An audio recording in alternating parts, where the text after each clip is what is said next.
this is Beauty Breaks.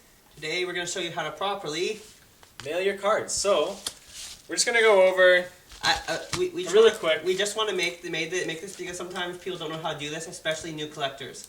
Yes. Okay. So there's going to be a couple rules. I'll just go over my rules that I follow. So my first rule is I never ship in a PWE. So a PWE, what is a PWE? If you see that in the comments, I'll just show you an example quick. This is a PWE, a plain white envelope. So you can do this, but there's a lot of people that are not going to like people shipping in a plain white envelope. So I would recommend that you guys ship in a bubble mailer. It's not like these are even that expensive. I go to Staples and I get so I can get 8 of these for like $5.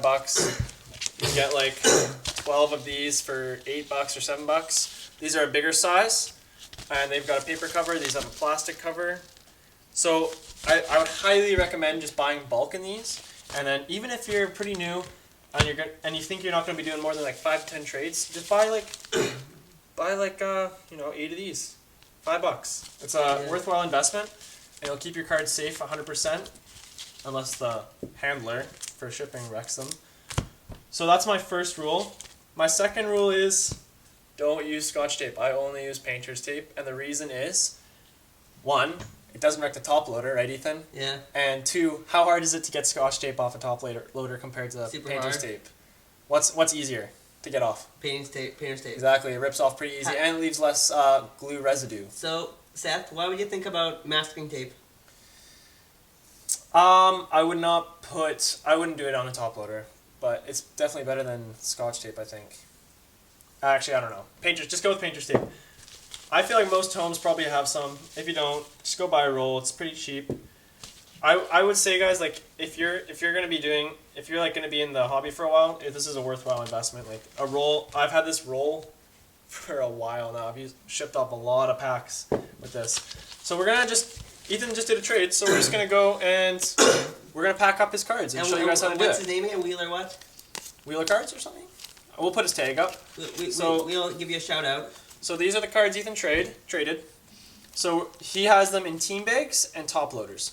So when I'm shipping base, I always throw them in a team bag like this. Team bags are super cheap, 100 for like $4 or $5 at your local card shop. And then you don't have to put the top loaders in team bags, but that's just additional. We have lots, so we just decided to do that. And it just keeps the top loader clean. And then this, when you have the team bag, you also don't need tape over the top of the top loader because the card is not going to fall out with this. Yeah. So that's another nice thing. So we're gonna tape all these up together. You want is less the less weight the better because shipping costs more when it's heavier.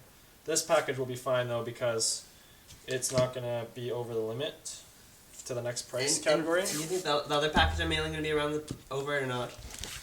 Oh, I don't know about that one. Yeah, that one might be a little bit more. So how I like to do this is, I want to keep the package as flat as possible, so then it still fits in the regular envelope slot. So I'm going to do these two together and these two together because they're relatively the same thickness. So I'm going to tape these two together first. And remember, guys, you don't need to go overkill on the tape. So just one wrap and that will do it. So I'm going to wrap it around. Boom. And then those are good. Do that with the other side as well.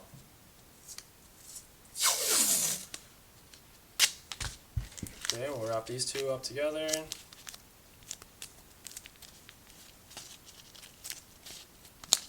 That's all you need. One wrap. Okay?